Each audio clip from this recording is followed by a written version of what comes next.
Gracias. Estamos aquí en este tercer segmento. Hablamos también de la interpretación teleológica, que es aquella que busca examinar el propósito de la norma, atendiendo la finalidad de la norma, para qué se estableció esa norma, cuál era el propósito, la intención del legislador, y atendiendo a esa finalidad es que se va a interpretar. Existe también la interpretación de efecto útil, y ahí es necesario tener nada más presente la especificidad del tratado o del derecho humano de que se trata, ¿no? Cuál es su contenido específico, y sobre esa base interpretar la norma que derive del mismo. Además de la interpretación sistemática, teleológica y de efecto útil, tenemos otras muchas. Está, por ejemplo, la interpretación gramatical. La interpretación gramatical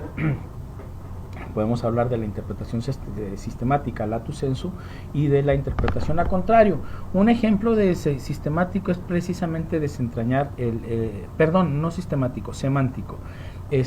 La interpretación gramatical puede ser semántica o a contrario. Semántica es desentrañar el significado de la palabra, de las palabras del legislador, lo que el legislador quiso decir, las palabras empleadas, por qué utilizó esas palabras y no otras, y cuál es el alcance y contenido y significado de esas palabras. Y a contrario, permítanme el ejemplo contenido en el tercer párrafo del artículo cuarto del artículo 14, de la Constitución mexicana, que establece: en los juicios del orden criminal queda prohibido imponer por simple analogía y aún por mayoría de razón pena alguna que no esté decretada por una ley exactamente aplicable al delito de que se trate. En los juicios del orden criminal queda prohibido imponer, pero como está limitando el contenido nada más a los juicios del orden criminal, entonces es evidente, interpretada a contrario esta norma, que es posible la analogía en cualquier otro juicio que no sea de contenido criminal, es decir, a carácter administrativo, civil, familiar, etcétera, ¿no? Entonces, la interpretación a contrario es exactamente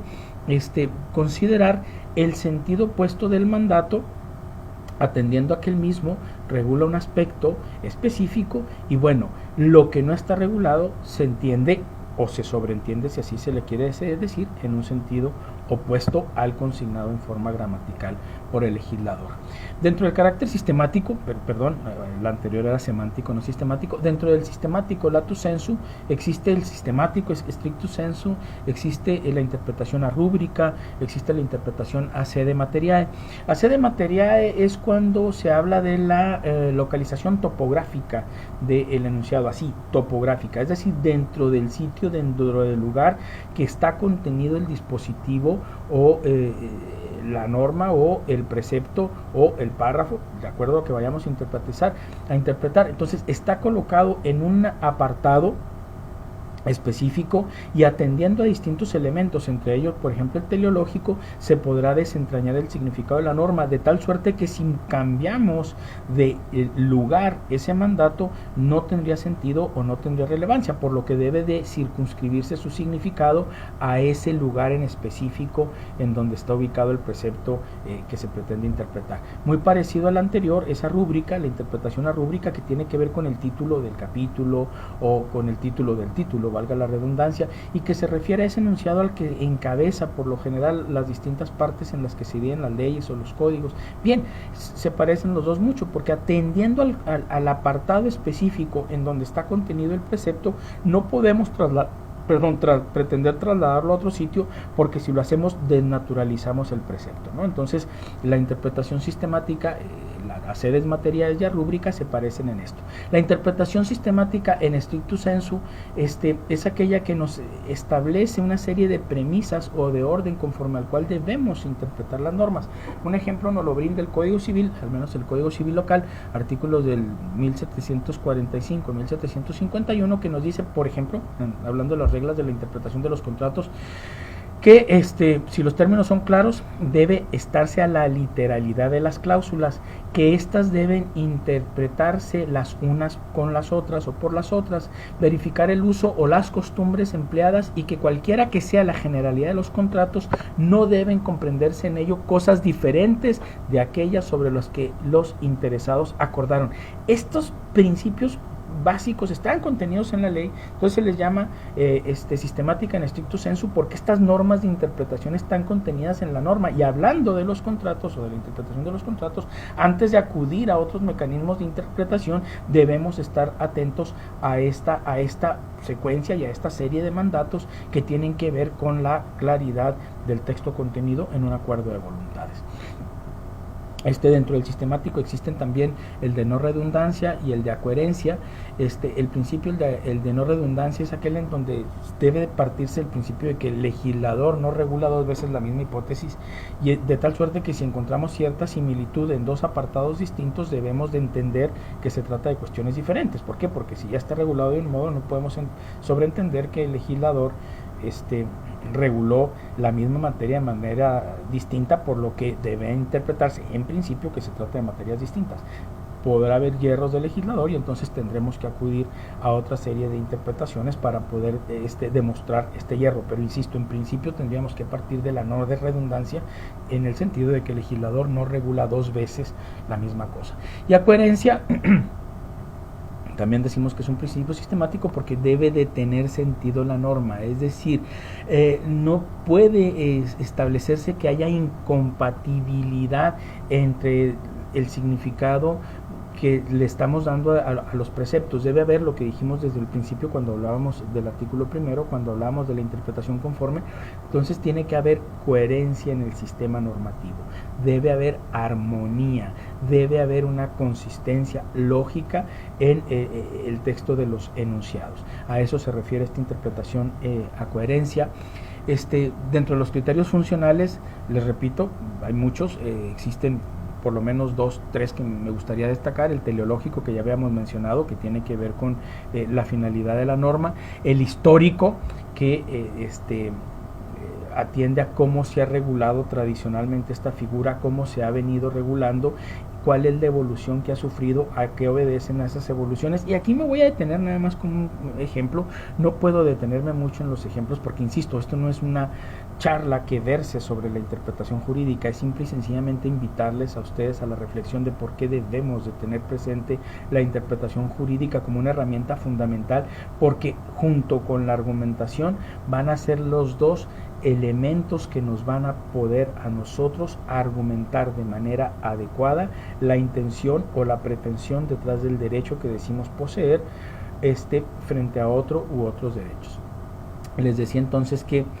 les pongo el ejemplo, hay un debate muy fuerte aquí en Chihuahua, no sé si ustedes lo recuerdan, sobre el asunto de la prohibición del matrimonio de los menores de edad. Y entonces decimos que hay un derecho humano que tiene que ver con el libre desarrollo de la personalidad, lo que tendría que implicar en principio que para determinados menores de edad satisfechas ciertas condiciones, como históricamente lo había venido haciendo el código, es decir, mayores de cierta edad, de 16 años, etcétera, de 14, bajo ciertas circunstancias y con la dispensa de quien pudiera otorgarla, ya sea quien ejercía la patria potestad o la autoridad administrativa del lugar, podría autorizarse el matrimonio de menores de edad. Sin embargo, a partir de toda esta crisis que tiene que ver con la trata de personas, etcétera, se determinó que era necesario prohibir esa posibilidad e impedir el matrimonio de menores de edad porque se estaba empleando. Pero si se fijan cómo hay un derecho humano al de libre desarrollo de la personalidad, lo que implica elegir pareja, unirse a otra persona, etcétera, y frente a esto una imposición del legislador atendiendo un problema de carácter social que tiene también que ver con un montón de derechos humanos, de libertad, de seguridad jurídica, etcétera. Y hay una colisión de derechos y eventualmente el legislador pretendió privilegiar un derecho, el derecho de la seguridad jurídica, el derecho de la salud de los menores, este principio que campea en todo el derecho mexicano, que tiene que ver con el interés superior del menor, que es una noción que nos puede parecer novedosa, pero que bueno, definitivamente ahí está. Y es transversal porque toda la actuación de las autoridades y de la autoridad jurisdiccional se sustenta en este principio. Entonces, estos dos derechos, la protección del menor y el libre desarrollo de la personalidad, entran en colisión, y el legislador debió optar por uno el de seguridad y el del interés superior del menor y coartar el otro. Entonces les digo, esto es muy dinámico y esto está evolucionando constantemente, pero cuando hablamos de este criterio histórico, alguien que pretende entender lo que ha pasado con la institución del matrimonio en el estado de Chihuahua no puede ser omisa de esa evolución y cuáles son los contenidos sociales que determinan el contenido de la norma, el alcance de la norma, la pretensión de una norma determinada, ¿no? Y luego existe otro criterio, hablando de criterios funcionales, además del teleológico, del histórico, el psicológico, que es el que pretende desentrañar la voluntad del legislador, no lo que el legislador quiso decir, lo que el legislador pretendió decir. Junto con estos criterios funcionales también existe el pragmático, y por este se examinan las consecuencias favorables o desfavorables que arrojaría un tipo de interpretación. Entonces, esa es otra manera de interpretar la norma. Y lo único que les quiero decir, de lo que acabo de enunciar, existen distintas herramientas interpretativas, tendrá que optarse por la herramienta adecuada para arrojar luz sobre el derecho o la porción normativa que esté en disputa o que esté en juego, para a partir de ahí, de ese instrumento de reflexión, como es la interpretación, esa herramienta de reflexión, como es la interpretación jurídica, podamos nosotros argumentar de manera adecuada nuestra pretensión, insisto, ya sea en la acción o en la contestación, lo que sea, pero podamos sostener nuestra argumentación jurídica arrojando luz adecuada al precepto o preceptos o derechos que estén en juego o que estén en disputa. Hablábamos hace unos instantes de que existen criterios vinculantes y existen criterios orientadores. Hablando de los criterios orientadores, son aquellos criterios que emanan de la Corte Interamericana de los Derechos Humanos y que, si bien no obligan al Poder Judicial o a la autoridad o a las autoridades jurisdiccionales en nuestro país, sí sirven para orientar su resolución, es decir, resulta pertinente tenerlo en cuenta para resolver, si no idéntico, de manera igual, por lo menos que arroje luz al contenido de lo que está en juego o a debate, ¿no? Junto con estos criterios orientadores, repito, están las determinaciones que son vinculantes. Aquí me voy a permitir nada más leer un pequeño párrafo que dice que el 4 de septiembre del 2013, el Pleno de la Suprema Corte de Justicia de la Nación, al resolver la contradicción de tesis 293 del 2011, determinó que las sentencias de la Comisión Interamericana de los Derechos Humanos, incluso en aquellos casos en que el Estado mexicano no sea parte, sí son vinculatorias para los juzgadores mexicanos, quienes deberán conocer y tomar en consideración las decisiones adoptadas por dicho tribunal internacional. Entonces, les hago esta mención porque, aunque existe este criterio y así lo resolvió la tesis, sigue habiendo esa confrontación a veces para nosotros como legisladores en si son vinculantes o no. Aquí lo único que quiero dejar mención es lo siguiente: sin lugar a dudas, todas las resoluciones emitidas por la Corte Interamericana en donde forma parte el Estado mexicano son vinculantes para nuestro país. De eso no hay lugar a dudas. Existe abierta la controversia de si son o no. Sin embargo, para dilucidar esta cuestión, está este criterio que es fruto de esta contradicción de tesis, que establece que aún en los casos en que el Estado mexicano no sea parte de la controversia, estas resoluciones de dicha Corte Interamericana son vinculantes. ¿Por qué destaco esta circunstancia? Porque fíjense bien que además de los criterios que acabamos de hablar, de los criterios de interpretación de los que acabamos de hablar, que debemos de tener presentes, además de poder deber identificar el derecho que está en juego para poder nosotros sustentar nuestra argumentación en la demanda o en la contestación a la misma, debemos de tener claros estos criterios. ¿Por qué? Porque estos criterios emitidos por la Corte Interamericana nos van a ayudar a nosotros para poder, a mí como juzgador para resolverlo, pero al litigante en general le van a ayudar, le van a ser útil para poder enderezar de manera adecuada su alegato, insisto, ya sea a la demanda o en la contestación de la misma. Entonces voy a hacer aquí un pequeño resumen de lo que serían estas ideas, y es que el control de convencionalidad es un análisis de confrontación normativa para descartar o no aplicar para el caso concreto las normas internas de cualquier tipo, incluso constitucionales, que sean opuestas al Pacto de San José de Costa Rica y a otros tratados sobre los derechos humanos. Repito, el control de convencionalidad siempre va a ser, y el de constitucionalidad evidentemente va a ser un análisis de confrontación normativa para determinar la aplicabilidad o no de determinadas normas o porciones de normas en la resolución de casos concretos, y esto también hay que tenerlo claro. ¿Por qué? Porque podemos tener muy claro un criterio, pero ya como lo vimos hace unos minutos, no existe ningún derecho humano absoluto. Por eso es tan importante que nuestra capacidad primero de alumbrar el derecho que está en juego, y en segundo lugar identificar el derecho, los derechos con los que puede entrar en coalición. Acuérdense de este ejemplo que les acabo de poner de la prohibición para que celebren matrimonio menores de edad, en donde existen en coalición dos derechos fundamentales, como es la libre determinación y el desarrollo de la personalidad, y por otro el principio superior de la protección de los menores. Entonces debemos de tener muy claro esta circunstancia para poder sustentar de manera adecuada, y ojo, hacerlo desde el inicio. Fíjense cómo estoy hablando constantemente de demanda y de contestación de demanda, y no habla de apelaciones ni de nada, porque si no lo hacemos originariamente desde el inicio, si no lo hacemos al arranque del proceso, cuando presentamos la demanda o cuando contestamos la misma, de nada va a servir que vengan y lo aleguen en la apelación, por ejemplo, o eventualmente en el amparo. De nada va a servir. ¿Por qué? Porque no va a formar parte de la litis, porque no va a formar parte de la controversia, porque lo argumentado, y ese alumbramiento especial, o ese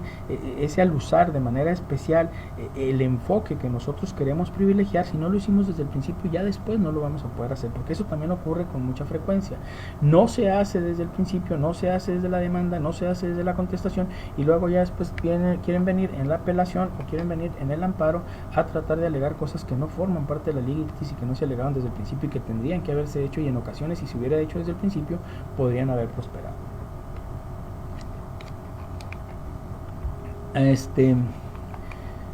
De tal suerte que los intérpretes de la ley se encuentran facultados para elegir el método de interpretación que se considere conveniente. Y fíjense qué importante esto que les acabo de decir. El método de interpretación que nosotros elijamos es aquel que consideramos adecuado o pertinente o conveniente para alumbrar el derecho que nos interesa a nosotros demostrar que es el que poseemos o que el que ha sido violado. Esto es muy importante, porque el control en cada caso corresponde a la autoridad jurisdiccional ordinaria, un juez de primera instancia, un magistrado de segunda instancia de las entidades federativas, o bien de los tribunales federales. Es irrelevante, pero lo importante es que el control que se realice en cada caso siempre se va a realizar sobre la base de lo que se argumente, y lo que se argumente forzosamente se deberá nutrir a partir de esta tensión de derechos humanos por un lado, y la preponderancia de uno sobre el resto a partir de los argumentos que nosotros aportemos. No quiero terminar sin hablar de este apartado, sin hablar de la jerarquía de las normas, porque también hay un debate a este respecto. Creo que la vez pasada había algunos comentarios de alguna compañera por ahí o compañero sobre la jerarquía constitucional. La verdad es que esta es una opinión personal. Yo creo que no debería existir gran debate, aunque ha habido gran debate si los tratados internacionales están por encima de las normas de carácter federal o local. Lo cierto es que por mandato expreso los tratados están por arriba ya de las normas, es decir, ya cualquier norma de cualquier tipo, federal o local, puede inaplicarse a partir de que se determina que su contenido es contrario a un derecho humano contenido en la propia Constitución o en un tratado o acuerdo de carácter internacional, de tal suerte que, sin lugar a dudas, aunque la Corte ha sido renuente a decirlo con tanta claridad, que existe esa primacía de los tratados y acuerdos internacionales, lo cierto es que para efectos prácticos están la Constitución y los tratados al mismo nivel en materia de derechos humanos, y a partir de ahí todo el orden normativo está supeditado a los mismos, de tal suerte que cualquier disposición de cualquier índole jurídica, ya cuando hablamos de leyes, por ejemplo, o de reglamentos, si son previsiones emitidas por la autoridad administrativa, deben observar la constitucionalidad contenida en la Constitución o en un tratado o acuerdo internacional. Si no es así, tendrá que declararse sin constitucionalidad y por ende dejará de aplicarse en la resolución de un caso concreto, ¿no?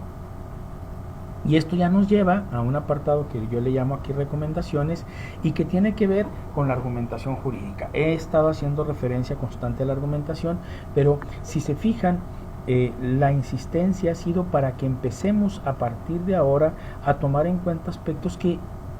no habíamos tradicionalmente considerado. De hecho, para nosotros era muy sencillo decir, estos son los hechos y a partir de estos hechos están o no están, encuadran o no encuadran en el supuesto normativo a lo que la ley se refiere, y cuando controvertíamos la constitucionalidad de alguna resolución, siempre decíamos, esta resolución no se ciñe